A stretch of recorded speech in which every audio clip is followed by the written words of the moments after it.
So could we start with a quick introduction of each of you and the role you have in the band, like what you play, what you do? I'm Zach. I play rhythm guitar. That's pretty much it. Yeah. I'm Micah. I'm lead vocals. I'm Tom and I play bass. I'm Tyson. I play the rhythm guitar and backing vocals. And we have two other members, Jack, who's our lead guitarist, and Liam, who's our drummer / other backup vocals, but they've got work, so be here. Thank you for being here. So what kind of vibe do you think you guys have as a band? To me, you guys have a sort of like really energetic and alternative rock kind of vibe, sort of Amyl and the Sniffers-y. Would you agree with that? Yeah. Yeah, probably. There's that's kind of the direction we aim. We try and have a lot of fun on stage. Like, Definitely, it comes across. work hard, party harder. Yeah, for sure. So I've been listening to your music, obviously, and I really love Cheap and Dirty. It's such a fun song, and it reminds me of like the Aussie pub rock kind of stuff. It rings like old school Silverchair or sometimes AC/DC-ish, which you might not like, but sorry, more modern. Who are some of your biggest musical influences, and how have they shaped how you make music? Sorry, big question. Yeah. I feel like Tyson is usually one who comes with like the beginning of a song. He's got like a riff or an idea or something, and it's usually a different band that he's been listening to every other week, and he goes, I wrote a riff and it sounds like this band or this band. Each song kind of has its own influences. I wouldn't say they all are the same thing. Yeah, cool. Was it Guns N' Roses? Yeah. Cheap and Dirty was like Guns N' Roses. And Nickelback and stuff. Yeah. Oh, nice. Yeah. Some of the other stuff would be like, I don't know, Queens of the Stone Age and like King Gizzard and the Lizard Wizard and things like that. Yeah. Oh, cool. It's super broad, but all in like the rock genre sort of thing. Yeah. Yeah, pretty much all rock and roll. Yeah. Cool. And that sort of answers my next question, but your songs really open with lots of like big jammy sections, like Centerline and Bleak. They have really fun sort of jammy bits. Is that how you make a song together? Do you sort of start with a jam session and then build outwards, or is it just someone comes up with a riff and then you build around it? Sort of, yeah. It's like, usually I think I come in with a riff or two that work together, and then from there I'm like, hey, let's do something, and then someone will chuck something else on, someone else will chuck something else on, and then sometimes with those sections it does just come from us standing in the shed together jamming. But yeah, it's every section kind of comes from a different place, really. Yeah. Do you find that hard to mix together sometimes? Like, do you have some disjointed songs? I don't think so. I think for the most part it all comes together really well. I mean, especially like the one song that we haven't put out probably didn't come together well, and that was probably the best example of like it not all meshing together. But like everything we've put out is definitely just like everything just fit together so smoothly and worked well. Yeah, for sure. I think so too. But so you have 3 guitarists in your band, which is a lot of guitarists. How do you balance having 3? Like, how does that affect your sound? It beefs it up a lot. We jackhammer our egos into the floor. Yeah. It's really hard. That's not that bad. Jack, our lead guitarist, is the most skilled out of all of us. So he's, it's kind of easy to let him kind of go off and do his thing whenever he does all these solos. And then me and Tyson it works well. Like we'll have like an easy riff that we could pretty much be playing the same, but then we play it slightly different between the two of us, and then Jack puts his own thing on the top, so it works. Yeah, because there's 2 rhythm, it's kind of, we do a little bit of variation on stuff. Yeah. Just so it's not like a wall of sound, 3 guitars doing the same thing. Yeah. Together. 100%. And how did you decide to have 3 guitars? Like, were you just like 3 guitarist mates and you all wanted to be in a band, or? We just kept adding members. Much. It was like, it started as just me and Jack, and then we were at the pub and met Zach, and we're like, hey, you're in the band now. Yeah. Pretty much how it went, Same thing with me and Tom. They were just at the pub and they were like, you look like you play something. Do you want to be in this band? And then we just got added to a Snapchat and suddenly we're in the band. Oh man, through Snapchat.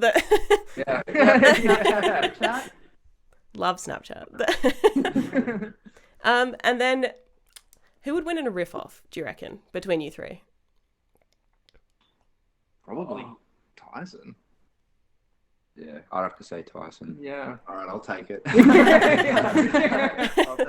Tyson always has the most like original riff ideas. He comes with something and then everyone just like runs with it. Yeah. Yeah, I think my strong suit's Tyson will do a riff and then I'll Make it work. Yeah. Yeah. Like I'll brick it and, like, and then kind of mess around a little bit. And then Jack just kind of knew. Makes the solos. He's not here, he can't hit me, so. Would he disagree, do you reckon? No, I don't know. Possibly. Oh, I think Jack likes his riff. Jack likes his riff. Fair enough.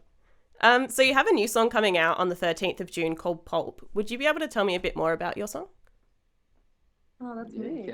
can. Yeah, so with our first EP, it was sort of, the lyrics were both me and Tyson. So most of the songs Tyson had written, but before we recorded them, I kind of went over and edited everything. But Pulp is like the first song that I've written by myself. So it's a lot more like girly. Like, I feel like it's definitely aimed at like female audience as opposed to like our EP, which is like drinking and sex and drugs, and this one is like lesbians and like girlfriends. But yeah, I think it's sort of gone in a more like edgier like punk direction as opposed to our EP, especially because like we've made a lot of friends with like punk bands, so I've had a lot of influence from like a lot of female punk local bands, which is really cool. But yeah, I'm really proud of this one and I'm really excited to share it. Yeah, I've had a listen and it's amazing. I really enjoyed it. Thank you. Do you find having a lot of like female voices in punk is really important? Yes, definitely. Some of our good mates, the Pingers, love them. They've got a female bass player and a female singer. And I think it's just like, it's a different energy. Like I have way more fun playing with them because they, how do I put it? Like they're really uplifting. Like it's really good to have other girls around to like shoot shit with and hang out with, as opposed to like turning up to a gig and it's all dudes. 100%. And it's really good to like be able to bring in a female audience as well and create like a space where girls can come and have a night out and like have fun. Yeah, for sure. And I think you've definitely achieved that. What I noticed when I was listening to it is there's also such a big difference recording wise for the track. It sounds a lot fuller and cleaner than your first like EP. What changed between your debut EP and this track? Yeah, fucking Our studio. That's it? So yeah, pretty much. Oh, A well, bit of practice having Yeah. recorded Yeah. would help. I'll have to cut that bit, but Oh, other yeah. people might get offended. Fair enough. no, we recorded in a different studio, but we also, like, as opposed to our first time recording, we sort of knew what we were going into. So we planned out to have more time. So I think when we did our EP, it was like we had 4 or 5 days and half of us were working half the time. So it was kind of like Very cramped. hard to do it all together, like all together in live. And it was like we're all like swapping out and switching, and then it was like cramming the mixing in. So this time we were like, no, we need a lot more time and we all need time off work. So we did it over a weekend, and it was like just the 2 songs that we recorded. And we spent like a lot more time. We were there for the mixing because last time we didn't think it would be that important, but to be there while the dude was mixing it and to give like live feedback was really good. Yeah. Cool. Yeah.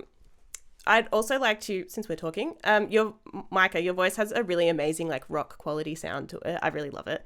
In Dearly Beloved, this might be off base, but it felt kind of Eddie Vedder-ish almost. It was very like croony and like an anguished sort of sound. But then in other songs you have like in Pulp, it sounds almost like Elixir in Destroy Boys. I don't know if that's on purpose or. I love close. Destroy Boys. They're so good, right? Yes. They're incredible. how has your voice developed over the time? And do you have vocal inspirations such as like Elixir or Eddie Vedder or anyone? Yeah, I feel like I don't have specific inspiration. It's just like whatever I'm listening to at the time, I'm like, that'd be really cool. And then I end up writing something and I go, hang on, this sounds like I've been listening to Destroy Boys. So I'm like, this sounds like Destroy Boys.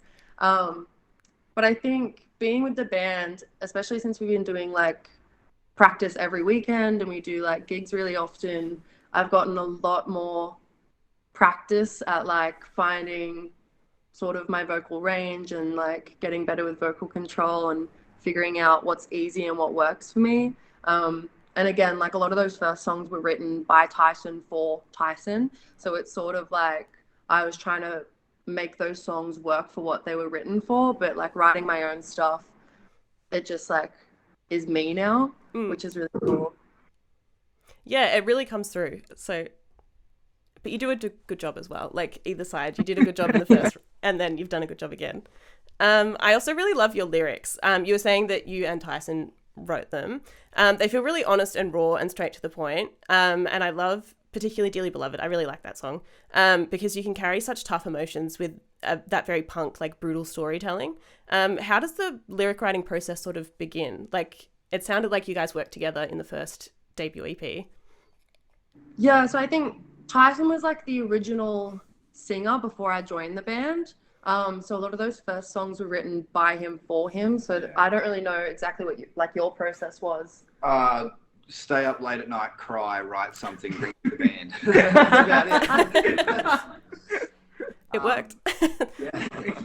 Yeah, that's about the process, I think. I think just going on what we were saying before, another big thing about it is, just the fact that like Mike is singing things that she's writing instead of stuff that I'm writing is like the main thing where the feel comes from now. It's like, it's not just singing someone else's words.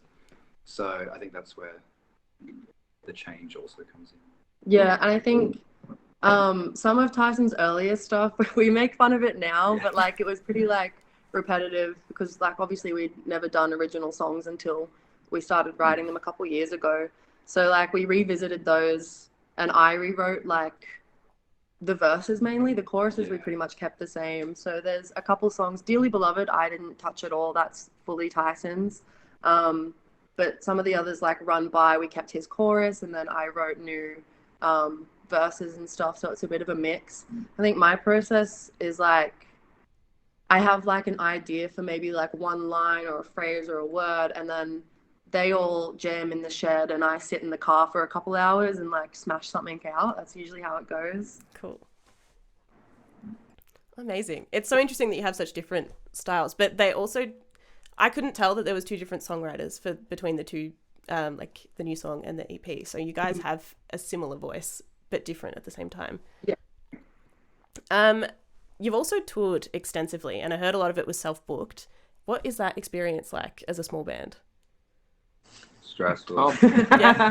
Tom's basically the band manager, so that's on him. I don't know. It was a bit like especially for the EP tour, it was still a bit daunting doing it all because it was like my first crack at doing it. So just like putting yourself out there and sending emails, not getting responses most of the time, and all that kind of stuff. I don't know. I'm a lot better at it now, so yeah.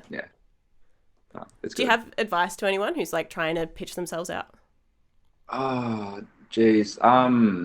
Figure out what you're doing before you try and do it. Yeah.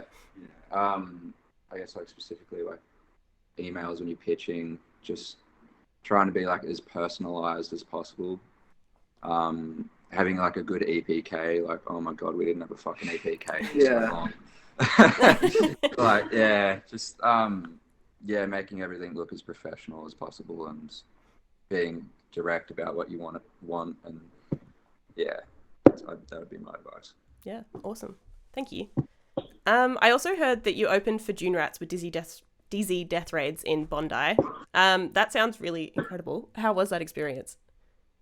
That was pretty Free Tuies. Yeah.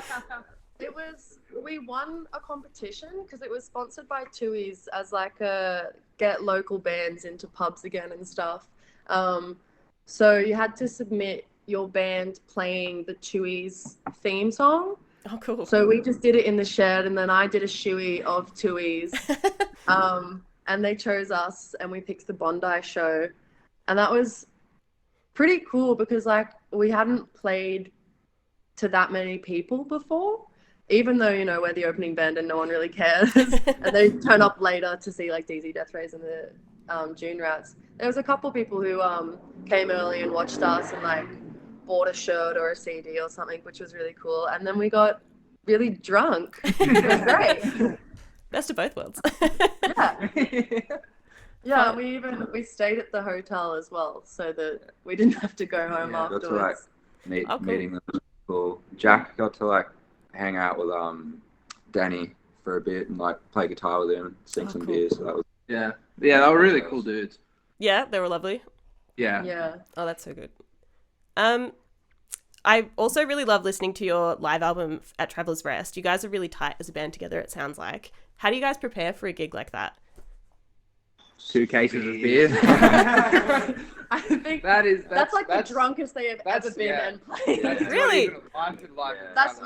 Because we the first time we played there was for Laurent, who does the sound there. He was putting together like a youth event because he wanted to get some more stuff together in the Cooma area. So we played there.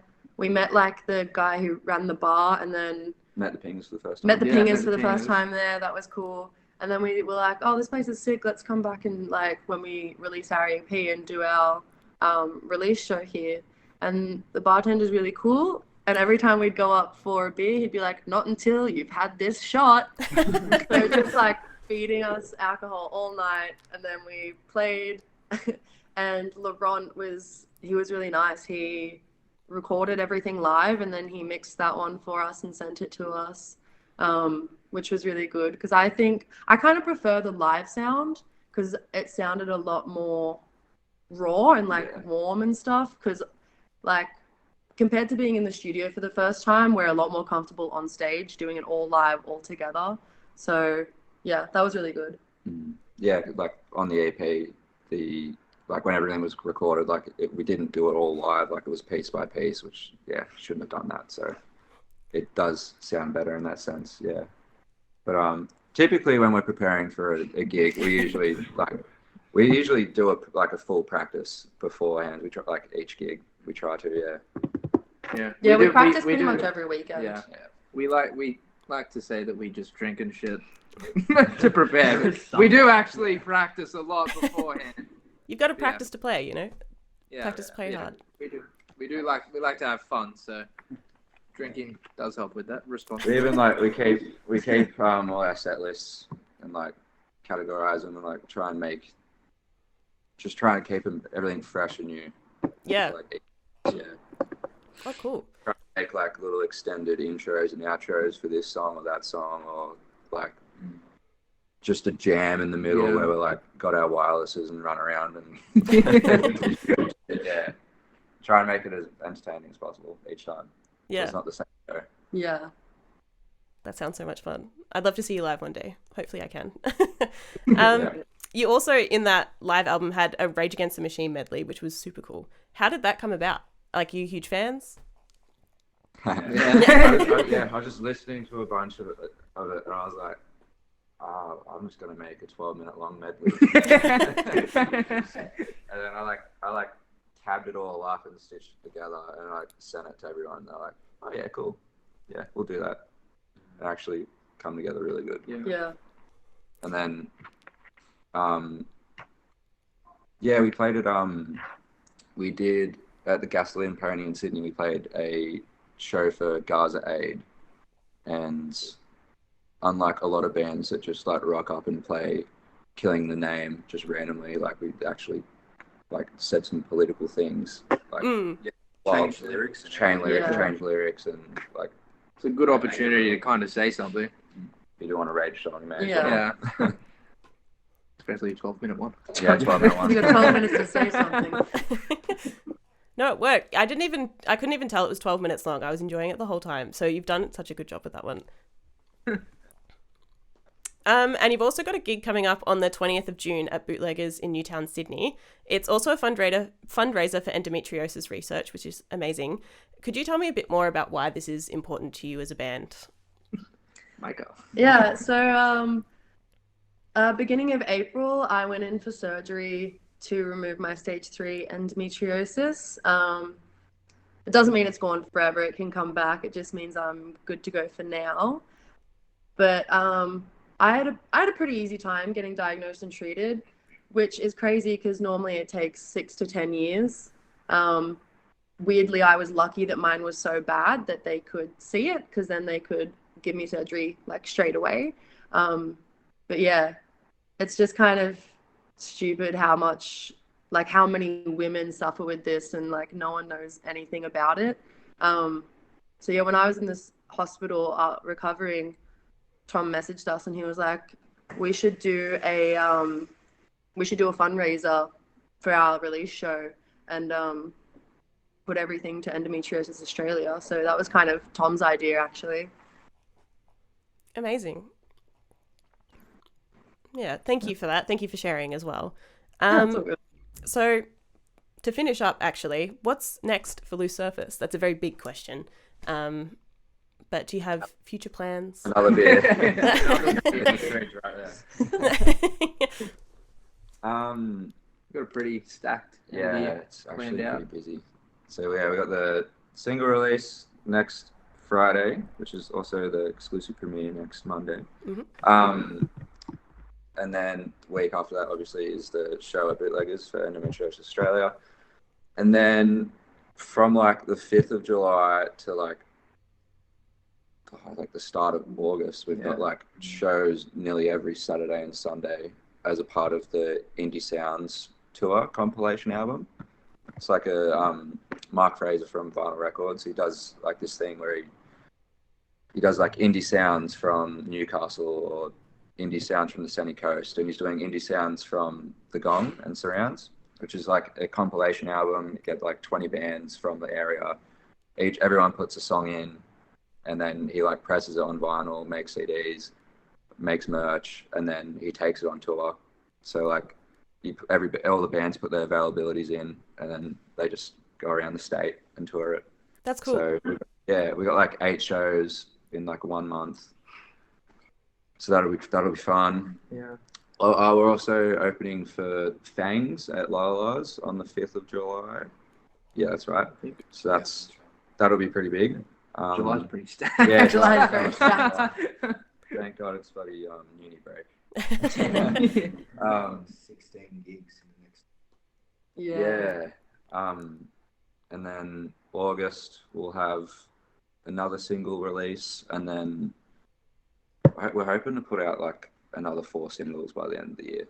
Oh, Yeah, cool. we're going back into the studio again pretty soon, Yeah. Yeah. and we're gonna pump some stuff out, and then every month, And then just end of the year, single releases, and then hopefully another EP. put it all together as an EP. Heard it here first. Exclusive. Thank you. Well, awesome. Well, thank you so much for your time today and for supporting Hot and Heavy as well. Is there anything you want to add before we wrap up? Anything I've missed that you want to talk about? Yeah, if you can't make the show in Newtown, we have made a donation page with Endometriosis Australia. Link is on our Instagram, loose_surface. So yeah, if you want to donate and support, you can hit us up there. Also, if it incentivizes anyone to come to the show, we've got a raffle, which a lot of great local businesses have added to. We've got like Massive raffle. Yeah, we've got $1,500 worth of tattoo vouchers from 13 Feet Tattoo Studio. We've got a voucher from Escape Hair for I think $100. We've got a case of vodka. We've got a brewery tour. We've got some season pass tickets from Music Booze and Co. Yeah. Vinyl Records has thrown in some stuff. Literally Wow. This goes on, like, thousands of so dollars much worth stuff. of stuff. It's been overwhelming. Yeah. Yeah, so come and buy a raffle ticket and get a free tattoo. Amazing. Sounds great.